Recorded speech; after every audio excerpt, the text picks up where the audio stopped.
किए थे उसके बारे में हम लोग थोड़ा थोड़ा आज भी उसको रिवाइज करेंगे, ठीक है। वो जो डिस्कशन कल हुआ था उसको हम उतने डीपली तो नहीं जाएंगे, लेकिन ऊपर ऊपर उसको हम बताने वाले हैं जो डिस्कशन कल हो चुका था, ताकि आप लोग का रिवीजन भी हो जाए, ठीक है। तो हम लोग कल किसके बारे में जाने थे? पहला तो डिफरेंस के बारे में जाने थे, जिसको विविधता कहते हैं, ठीक है। आखिर ये आनुवांशिकता और जैव विकास में विविधता का क्या एक प्रारूप है, विविधता के कितने प्रकार हो सकते हैं और विविधता इसमें इम्पोर्टेंट क्यों है, किसमें? तो हेरिडिटी एंड एवोल्यूशन में, ठीक है, जो कि एक अहम भूमिका निभाता है। चाहे कोई भी जीव हो, उन सभी के भीतर क्या होता है? डिफरेंस होते हैं।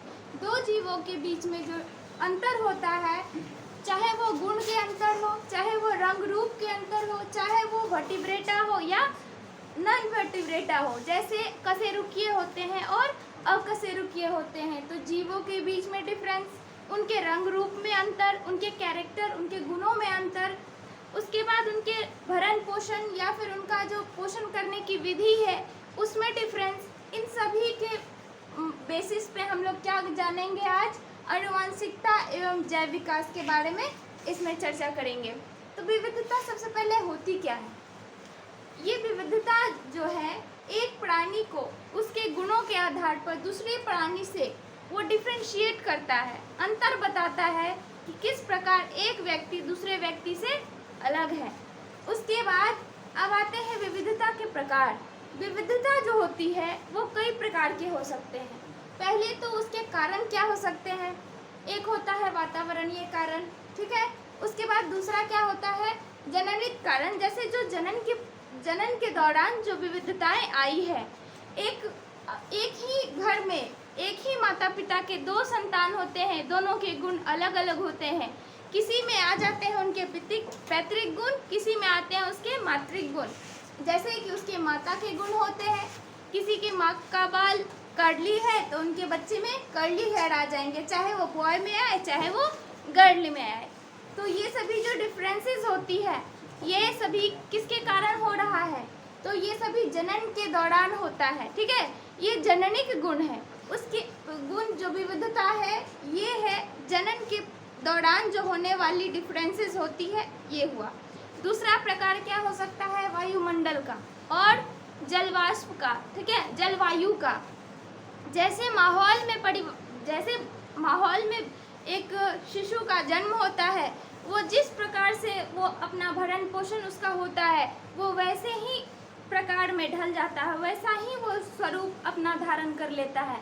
चाहे वो अगर वो एनिमल्स के बीच में रहता है तो वो एनिमल के तरह ही वो एक्ट करने लगता है। ये सभी कैसे हो गया? तो ये सभी एवोल्यूशन है। एवोल्यूशन क्या कहता है कि अगर पीढ़ी दर पीढ़ी जो बालक में या जो जीव में परिवर्तन आता है, कुछ ना कुछ परिवर्तन हमें देखने को मिलता है, जो डिफरेंस उत्पन्न होते हैं, वो सभी कई कारकों से हो सकते हैं।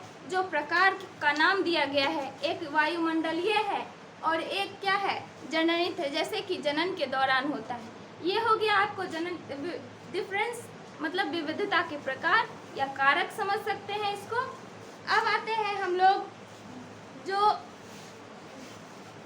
अब जानेंगे कि कैसे एक पीढ़ी से दूसरी पीढ़ी में, ठीक है, मतलब माता पिता के जो गुण होते हैं वो न्यूक्लियर जैसे सेल कोशिका के भीतर केंद्रक होता है, तो उसके माध्यम से किस प्रकार से डिवीज़न होता है, किस प्रकार से पास ऑन होता है। कहने का मतलब कैरी करता है। कौन कैरी करता है? तो कोशिका के भीतर डीएनए मौजूद होता है और डीएनए रिस्पॉन्सिबल होता है। उनके जो गुण होते हैं, पेरेंट्स के गुण, वो किस में आए? जो जनक के गुण हैं वो उनकी अगली पीढ़ी में जो बेबी उत्पन्न हुए हैं उसके गुणों में जो आता है, ट्रांसफ़र किया जाता है, वो सभी के बारे में आज हम लोग जानेंगे। तो सबसे पहले जानते हैं कि ये डीएनए आखिर होता कहाँ है। सभी के शरीर में डीएनए मौजूद होता है, लेकिन डीएनए आखिर होता कहाँ है, हम आज इसके बारे में जानेंगे।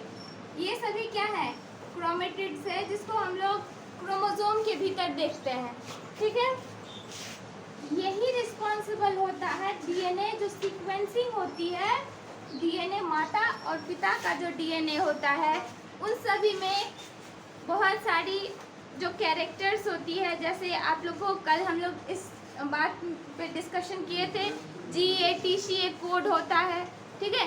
G से होता है ग्वानिन, T से होता है थायमीन, C से होता है साइटोसिन और G से होता है guanine. GATC guanine, thymine, adrenaline और साइटोसिन, ये चार जो होते हैं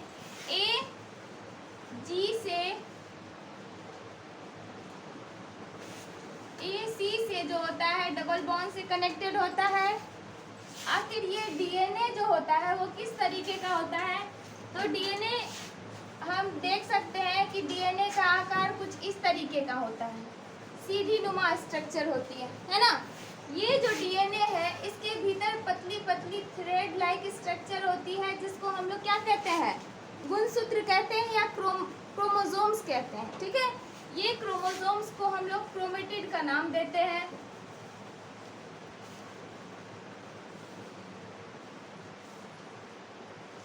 और इसी के ऊपर जो होता है ये यूरासिल बेस जिसको हम लोग कहते हैं, ये बेस जो होता है इसका नामकरण किया गया है GATC और AC से डबल बॉन्ड से कनेक्टेड होता है और GT से ट्रिपल बॉन्ड से कनेक्टेड होता है।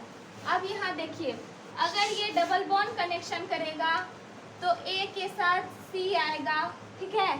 उसके बाद G के साथ T आएगा, इसी तरीके से CAG CT, इस प्रकार से आप T किससे कनेक्टेड है? तो G से कनेक्टेड है। तो इस तरीके से जो सीक्वेंसिंग होता है यही कैरेक्टर को दर्शाता है कि आखिर बच्चे का रंग रूप कैसा होगा, बच्चे के गुण कैसे होंगे, वो उसके माता की तरह होंगे या उसके पिता की तरह होंगे। ये सभी जो होते हैं ये क्रोमोसोम्स हैं। अब इसको आप लोग हटा दीजिए तो ये क्या बन गया? ये आप लोग का एक क्रोमेटिड बन गया। ये क्या था? पूरा DNA, जिसको हम लोग गुणसूत्र का नाम देते हैं, है ना। अब ये जो बट गया इस रूप में, ये कहाँ मौजूद होता है? न्यूक्लियस के भीतर मौजूद होता है ना। ये न्यूक्लियस के भीतर जो होता है तो ये क्या करता है? सेल डिवीजन करता है, ठीक है। कोशिका का विभाजन होता है यहाँ। एक कोशिका से दो कोशिका बनती है, दो कोशिका से बहुत सारी कोशिकाएं बनती है और बहुत सारी कोशिकाओं के मिलने से क्या बनता है? तो आपको एक ऑर्गन का निर्माण होता है। ऑर्गन कहने का मतलब है एक अंग का निर्माण हुआ और ढेर सारे अंगों के मिलने से क्या बन जाता है? एक मानव शरीर बन जाता है या उसको हम लोग अंग तंत्र का नाम देते हैं। अब ये जो है ये क्रोमोसोम, ये क्रोमोसोम जो होते हैं वो किस किस रूप में होते हैं? तो XX एवं XY क्रोमोसोम, ठीक। ये बात कल डिस्कशन किए थे हम लोग। अब ये XX क्रोमोसोम किसको दर्शाता है? किसको? फीमेल को। और XY क्रोमोसोम किसको दर्शाता है? मेल को, ठीक है। और ये अगर XX के साथ मिलेगा तो क्या बनेगा? XX बनेगा। XY के साथ मिलेगा, फिर XX के साथ मिला तो XX बना। अगर XY के साथ मिलेगा तो XY बनेगा। इसी प्रकार से क्या होता है? क्रोमोसोम का कॉम्बिनेशन होता है, ठीक है। किसके क्रोमोसोम्स? जो हमारे माता पिता के, जो हमारे जनक हैं, उनके जो क्रोमोसोम है वो बेबी में DNA के माध्यम से जो गुणसूत्र होते हैं वो सेल डिवीजन के दौरान, जैसे कि मियोसिस सेल डिवीजन और माइटोसिस सेल डिवीजन होता है, जिसको कहते हैं असमसूत्री और एक होता है समसूत्री, ठीक है। वो जब सेल डिवीजन होता है, कोशिका विभाजन, तो ये कहाँ होता है? न्यूक्लियस के भीतर होता है। अब ये न्यूक्लियस के भीतर जो सेल डिवीजन हो रहा है ये एक कोशिका का एक केंद्रक है। इसी प्रकार से कई कोशिकाएं होंगी। पहले तो जब बेबी का एक छोटा सा रूप होता है जिसको हम लोग किसका नाम देते हैं?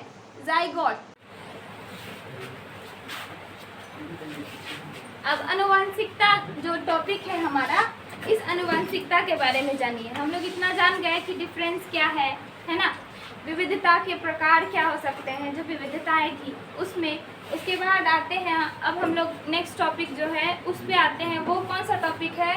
तो वो है आनुवंशिकता, ठीक है, जिसको हम लोग क्या करते हैं? जेनेटिक्स। शॉर्ट फॉर्म में उसको हम लोग जेनेटिक्स का नाम देते हैं। तो ये जेनेटिक्स क्या है?